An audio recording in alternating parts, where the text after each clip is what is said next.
Anyways, start po tayo.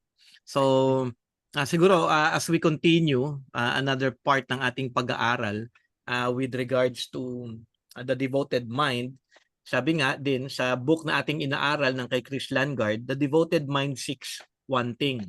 So mahalaga na makita natin kung sinasabi nga natin na ang ating isip ay devoted sa Panginoong Diyos, isa lamang din palagi ang tuon nito sa ating buhay. Sabi nga ni Chris Landgaard, at mahalaga po ito, sabi niya, if theology is the study of God and all things in relation to God, we could say that the devoted mind is theological, for it contemplates God and all things in relation to God. So mahalaga na makita po natin yun, ano? Na kung ang tayo nga ay magkakaroon ng devoted mind, ito po ay dapat theologically accurate, theologically directed kung sino ang ating Panginoon. Hindi ito yung parang, devoted ang mind ko pero hindi mo kilala ang Panginoon. O kaya sabihin mo, devoted ang mind ko sa Diyos, pero wala kang pagpapasakop sa Kanya, wala kang pagtugon ng tama sa ating Panginoon kung sino siya. So theologically, kung devoted ang mind natin, dapat tama din tayo doctrinally, theologically, tama yung ating pagkilala sa ating Panginoong Diyos. Yung pangalawang binanggit niya regarding that, sabi din po ni Chris Landgaard, we could also say that the devoted mind is theophilic, for it loves God and all things in relation to God. Ibig sabihin po ng theophilic, may pag-ibig po sa Diyos at sa lahat ng mga bagay patungkol sa Diyos. So kung ang ating mind ay nakatuon sa Diyos, hindi lamang siya nakatuon sa Kanya, pero may kasama po itong pagtugon ng may pag-ibig sa ating Panginoong Diyos. Ito ay puso na binago na ng Diyos at ng Holy Spirit na may nagpapatuloy na paglago na makilala ang ating Diyos. So may desire ka, may heart ka na mas lalo pa siyang makilala. Na ang affections at pagnanais nating mga mananampalataya ay nagpapatuloy na lumalago sa ating pagkilala sa ating Panginoong Diyos, at ito po ay hindi lamang may desire pero alam mo yun, may pagnanais na makilala siya, kundi ito din ay may resulta sa buhay na ang ating buhay ay tunay na nakasentro sa ating Panginoon. At kung ating titignan ang Bible, meron po itong dalawang magandang halimbawa na ating mababasa para ma-picture po natin kung ano po yung theophilic. Unang halimbawa po ay yung kay King David. Sabi po niya sa Psalm 27 verse 4, "One thing I have asked of the Lord that I will seek after, that I will dwell in the house of the Lord all the days of my life, to gaze upon the beauty of the Lord and to inquire in His temple." So, ibig sabihin, meron siyang isang bagay. Kung meron akong hihilingin sa aking Panginoon, ang akin siyang makilala pa, makasama siya buong buhay ko, at makita ko lamang ang kanyang kagandahan. Yun po yung devoted mind. Hindi po siya yung parang, ito gusto ko din to, ito gusto ko din to. Pero ang devoted mind, yung tinatawag ng theophilic o yung loves God and all things in relation to God, ang tuon niya ay ang ating Panginoong Diyos lamang. Sabi nga din ni Chris Landgaard, di ko lang po naisama, David's interest in the house of the Lord isn't the smell of the incense or the fine handwork of the woven curtains or the wall-wrought almond blossoms of the golden lampstand. As fine as those things are, the object of his affection, the one thing that will satisfy him, is to see the beauty of the Lord. Ganon din ba tayo sa ating buhay? Na sa ating buhay, ang ating tuon ng ating isip ay ang makilala ng lubusan pa ang ating Panginoong Diyos. O masyado tayo nakatuon sa problema natin, masyado tayo nakatuon sa mga pangangailangan natin, masyado tayo nakatuon sa mga bagay na makamundo at hindi patungkol sa ating Panginoong Diyos. Ang Christian po, dapat po nababago po ito araw-araw. Hindi tayo magiging perfect in terms of loving God and desiring Him, pero maganda po na nagpapatuloy na yung ating desire ay nakatuon lamang sa ating Panginoon. Constant po dapat ito at dapat ipanalangin natin ito. Okay? Mahalaga po yung ibang mga bagay, pero ang pinakamahalagang tuon po ng isang mananampalataya ay ang kanyang makilala pa ng lubusan ng ating Panginoong Diyos upang siya ay ating maluwalhati sa ating buhay. Yung pangalawang example po ay yung halimbawa po ni Mary of Bethany. Okay, makikita po natin na iisa lang ang desire niya at that time. Siguro nabasa niyo na ito, no? Kilalang kilala ito si Marta. Marta, mukha ka ng bruha dahil sa masyado niyang kabisihan sa pag-aasikaso sa mga bagay patungkol sa ating Panginoon dahil dumating ang ating Panginoon. Pero makikita natin, isa lamang ang tuon ni Mary of Bethany at that time. Sabi nga sa Luke chapter 10 verse 38 to 42, now as they went on their way, Jesus entered a village, and a woman named Martha welcomed him into her house. And she had a sister called Mary who sat at the Lord's feet and listened to his teaching. Yun yung tuon niya. So makikita natin, no, ang desire, love ni Mary ay ang, alam niyo, umupo sa paanan ng ating Panginoong Diyos at makilala siya. At yung contrast na makikita natin in verse 40, sabi nga, kaya nga may word na but Martha was distracted with much serving. And she went up to him and said, Lord, do you not care that my sister has left me to serve alone? Tell her then to help me. So parang paawa effect pa siya na parang walang ginagawa yung kapatid ko, nandiyan lang siya at nakikinig at nakaupo sa iyong paanan. Pero dito makikita natin yung pag-rebuke sa kanya ng ating Panginoon. But the Lord answered her, Martha, Martha, you are anxious and troubled about many things. But one thing is necessary. Mary has chosen the good portion, which will not be taken away from her. So makikita natin dito yung affection, pag-ibig ni Mary kay na nakatuon po sa ating Panginoong Jesus. Ang kanyang nais ay ang makilala ang Panginoon, marinig ang kanyang salita, marinig ang kanyang ibabahagi na katotohanan, at ito yung kanyang kagalakan sa kanyang buhay. At ito yung, sabi nga, this is the one thing na nasa kanyang isip. At ganoon din po dapat tayo, na kapag hindi ko sinasabi na buong araw, alam niyo, magbasa lang kayo ng Bible. Di po, may trabahong bahay, may trabaho kayo sa opisina ninyo, meron mga bagay na importante na inyong gampanan din, meron kayong asawa, meron kayong anak, so meron kayong mga bagay na inaasikaso din. Pero dapat kayo pa rin ay patuloy na naglalaan at excited kayo sa lahat ng bagay na gagawin niyo sa buong araw ay ang makilala ang ating Panginoong Diyos. Okay, yun po yung dapat na tuon natin. Kumbaga kapag dating sa quiet time, yun yung pinaka-joy ninyo. Hindi yung joy ninyo maglalaban na naman ako. Alam mo, no? Kaya magluluto ako. Kaya maglilinis ako ng bahay o magtatrabaho ako. Maganda naman yung mga bagay na gawin na yun. Hindi ko sinasabing itigil nyo yung mga bagay na yun. Pero pagdating sa pagkilala sa ating Panginoon, ang inyong isip, puso ay hindi dapat distracted kung hindi concentrated kayo na may pagnanais dahil mahal nyo ang ating Panginoong Diyos na naisin nyo na higit pa siyang makilala. Okay? Sa huling pag-aaral natin, nakita natin ang kahalagaan ng iisa lamang ang tuon dapat ng ating isip. The devoted mind is devoted. Hindi natin ito nagagawa dahil sa pagiging makasalanan natin. Yun po yung pinaka-problema nating lahat. Nawawala tayo sa tamang tuon ng isip at nadadala tayo madalas ng mundo, ng ating emosyon at kung ano man yung nasa ating paligid. Tayo ay napaalalahanan na mahalaga na mabuo ang ating isip sa katotohanan ng salita ng Diyos. Yun po yung tuon natin last time. Ating tinignan ang kahalagahan ng meditation na sa ating pagbabasa at maghatid na ito ay maghatid sa atin ng affection o ng pag-ibig sa Diyos na nais natin siyang kilalanin pa, sundin sa ating buhay. Na tanging siya lamang ang ating magiging kagalakan sa ating buhay.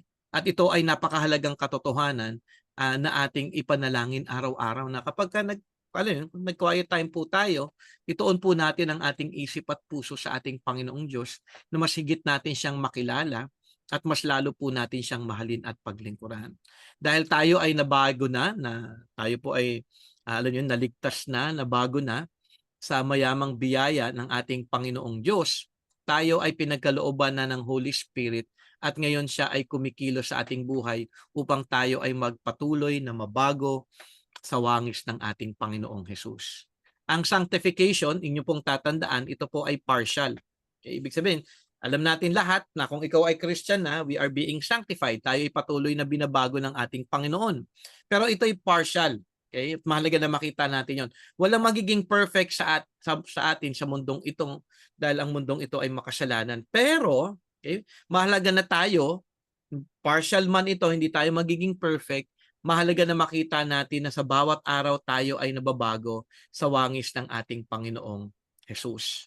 Ang sanctification na ito ay pagbabago hindi lamang sa isang bahagi ng ating buhay, kung hindi ang pangkahalatan sa ating buhay. Sa isip, sa salita, sa ating emotions, sa motibo ng ating puso, sa ating pagdidesisyon, sa ating pagkilos at action sa lahat ng ating ginagawa. So ibig sabihin, thorough po yung sanctification na ginagawa ng ating Panginoong Diyos o ng banal na Espiritu sa bawat mananampalataya.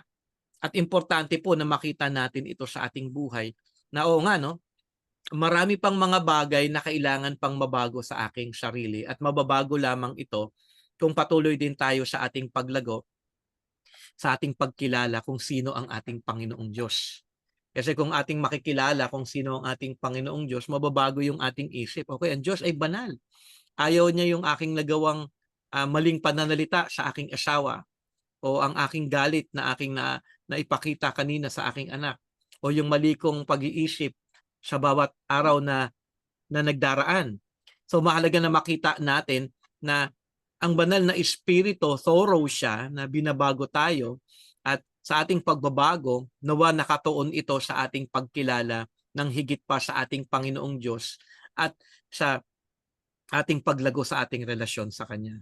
So dito sa halimbawa na ating nakita kay David, kay King David at kay Mary of Bethany, ikaw nga din ba ay lumalalim sa iyong pagnanasa na lumago sa iyong relasyon sa Diyos? Siguro isipin niyo po 'yun, ano? Do you have that growing desire to have that growing relationship with God? O wala lang? O buong araw parang hindi mo nakita? Mahalaga na makita po natin 'yun, ano? Either siguro through the process of reading the Word of God, or through the process of prayer, or even to the process of rebuke ng ating Panginoong Diyos sa atin kapag nakikita po natin ang ating mga kasalanan. Ibig sabihin, kapag nagkasala tayo, meron bang response tayo of fear na ako ay nagkasala sa Panginoon? Meron bang guilt? May conviction ba? May sadness ba? So ibig sabihin, despite of our sinfulness, dahil magkakasala naman po talaga tayo araw-araw, hindi magkakasala, pero ibig sabihin lamang na kapag nakita natin kaagad ang kasalanan, ibig sabihin may tama po tayong relasyon sa ating Panginoon. Hindi naman po yung parang tamang kada minuto o kada oras nagkakasala ka, no? Sana hindi naman gano'n. Pero kumbaga, sa ating buhay, mahalaga nakikita natin na kapag tayo ay may naisip na masama o kasalanan, ano nga ba yung nagiging tugon natin kaagad?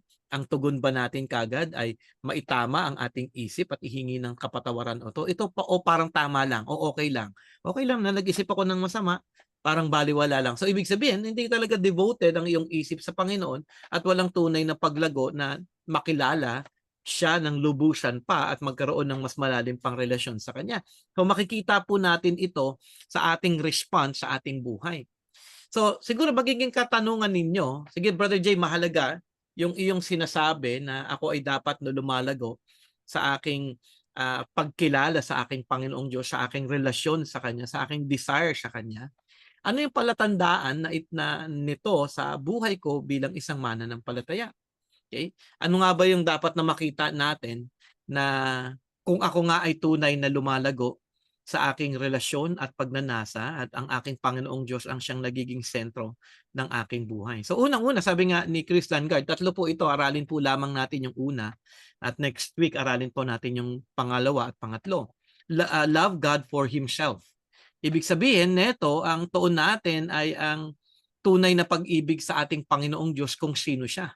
So yung una, kung ating titignan is ang katanungan na what is the first commandment? What is the first and great commandment? Siguro ang iba sa inyo alam na yung kasagutan na ito dahil ito po ay mababasa natin sa Matthew 22 verse 36 to 38. Sabi doon, "Teacher, which is the great commandment in the law?" And he said to him, "You shall love the Lord your God with all your heart, with all your soul, and with all your mind. This is the great and first commandment." So, ikaw nga ba ay tunay na devoted kay God? Ang iyong mind nga ba ay devoted kay God? Ikaw nga ba ay tunay na lumalago na ang tuon lamang sa iyong buhay ay Diyos? Makikita natin ito sa ating pagtugon sa passage na ito. Upang maging tunay ang katotohanan ito, mahalaga na inyong suriin ang inyong mga puso. Tunay nga ba ako na lumalago araw-araw sa aking pagkilala sa Kanya? Kasama nito ay ang patuloy na paglago ng aking pag-ibig sa aking Panginoong Diyos. Meron nga ba akong paglago meron bang growth? Is there a growth of love? May paglago nga ba sa pag-ibig sa aking Panginoong Diyos? At paano nyo malalaman kung meron kayong tunay na paglago sa inyong pag-ibig sa Panginoong Diyos? Kasi marami magsasabi, oh, I love God. Minsan, ang hirap ko naman i-kontra yun. Ano? So kayo lamang din po makakaalam noon. Pero paano nyo malalaman kung tunay nyong mahal ang ating Panginoong Diyos? Hindi ko lang po nasama at nakakalungkot, di ko nasama yung passage na yon. Pero sabi nga, John 14:15, if you love me, sabi ni Jesus Christ, you will you will keep my commandments. So, malalaman ninyo na tunay ang inyong pag-ibig sa ating Panginoong Diyos kung sa bawat araw ay lumalago kayo sa inyong pagpapasakop at pagsunod sa kanyang kalooban. Okay? Kasi maraming sitwasyon sa buhay natin araw-araw na isipin natin, ay, pero tingin ko parang mas maganda ito. O kaya isipin natin minsan, ay, gusto ko talaga magalit, magagalit ako. O kaya gusto kong maging impatient, gusto kong magreklamo, gusto kong mainis, susundin ko yung aking feelings.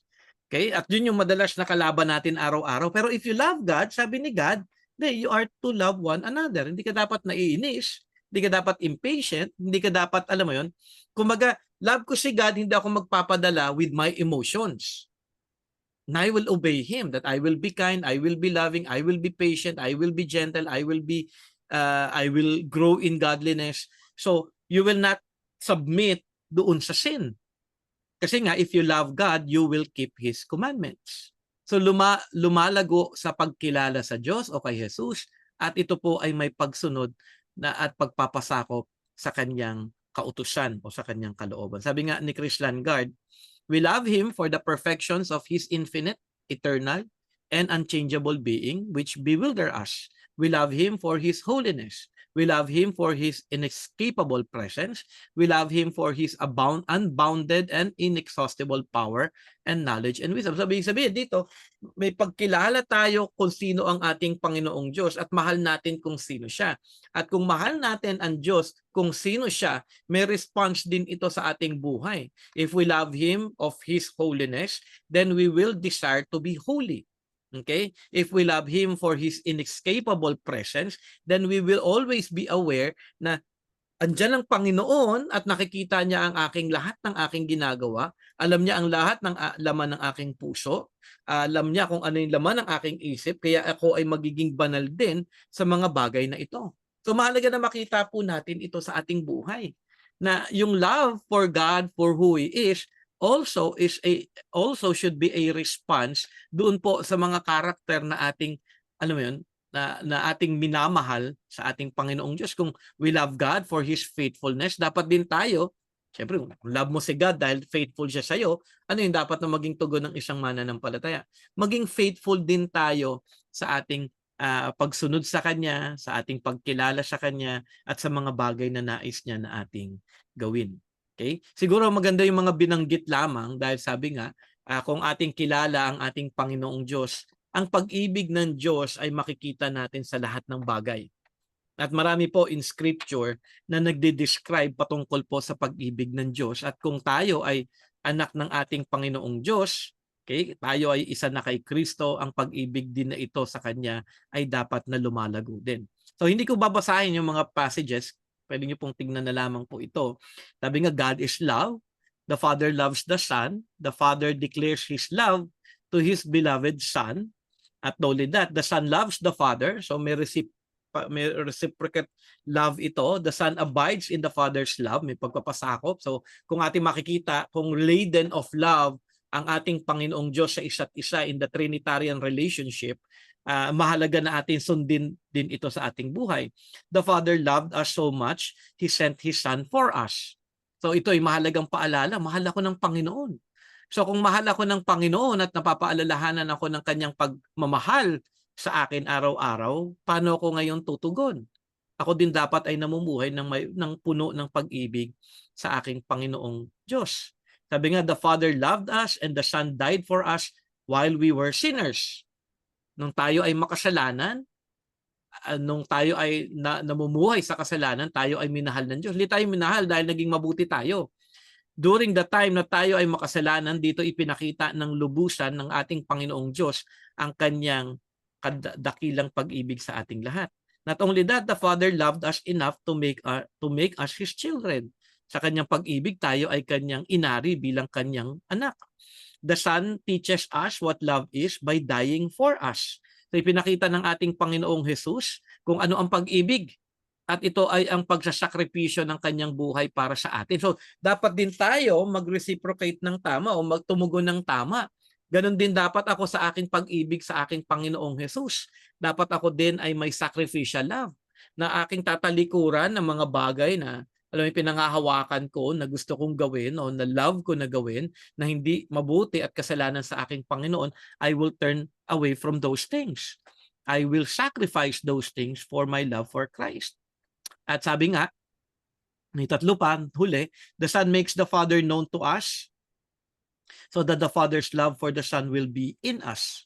So ipinapakilala ng ating Panginoong Jesus, ang ating Diyos Ama, upang ating maranasan ng lubusan pa ang pag-ibig ng ating Panginoong Diyos. The Spirit has poured the love of God into our hearts. So Trinitarian po ito, maging ang banal na Espiritu, siya ang palaging nagpapaalala sa atin ng pag-ibig ng Diyos sa ating lahat. Kaya nga kung meron pong conviction sa sin at tayo pinapaalalahanan ng ginawa ni Kristo ng gospel, ito po ay pagkilos ng banal na Espiritu. And lastly, the fruit of the Spirit is love. So kung nasa iyo ang banal na Espiritu, hindi din pwede na magresulta ito ng pag-ibig sa Diyos at pag-ibig sa ating kapwa. So kung ang Diyos ay Diyos ng pag-ibig, itong pag-ibig nga din ba ng Diyos ay nasasalamin din sa ating mga buhay? Do you love God? Siguro you alone can answer that question. Love na hindi lamang bukang bibig, love na nakikita talaga sa inyong buhay. Love na nagresulta ng tunay na pag-ibig sa Diyos na may pagpapasakop, pagtitiwala, pagdedepende at pagsunod lamang sa kanyang kalooban. Kung tayo ay lalago na magkaroon ng devoted mind para sa Diyos, ang devoted mind na ito ay ang tuon lamang din ay ang ating Panginoong Diyos at makikita natin ito kung tayo ay tunay na lumalago sa ating pag-ibig sa Kanya. Lastly, sabi nga ni Chris Langard, this is the love work of our minds and hearts to contemplate God. Isipin, pag nasain sa ating isip ang ating Panginoong Diyos. Okay? And not stop till our hearts go out to Him in love. Okay? Kumbaga isipin ko ang pag-ibig ng Diyos, na mamahalin ko siya hanggang sa magresulta ito ng tunay na pag-ibig din sa Kanya. And that love opens our eyes and compels us to look more closely at Him. And a closer look reveals more beauty, more loveliness, which in turn fires our affections toward Him more vigorously still. So the more na tayo po ay lumalago sa ating pag-ibig sa ating Panginoong Diyos, the more na atin siyang makikilala, the more din na mas nanaisin pa natin siya sa ating buhay. Sabi nga, and I will add this, sabi pa rin niya doon, I call this the theophilic spiral, and it spins on through eternity. And through eternity, I'll sing on. God Himself is the first and highest object of our renewed affection. So mahalaga na makita natin nga na for eternity, ganito po yung dapat na maging puso natin. Ang tunay na ang ating isip itoon sa ating Panginoong Diyos, na atin siyang higit pang mahalin sa ating buhay hanggat sa, alam mo yun, ma-feel yung mind natin at heart natin ng mga katotohanan patungkol sa ating Panginoong Diyos. Next Thursday, atin pong titignan ang dalawa pang palatandaan ng paglago natin sa ating pag-ibig sa ating Panginoong Diyos. So, wala naman akong na-receive na, check ko lang kung meron tayong prayer. So, kay Sister Nene, meron tayong additional Thanksgiving para sa kanyang anak na si Omar dahil nag-improve na daw yung kanyang sakit at nag-improve na rin daw yung blood test ni Omar. Kaya konti na lang din pa rin po. Pero normal na daw. So mas maayos na siya compared sa dati. So let us add that in our prayer concerns.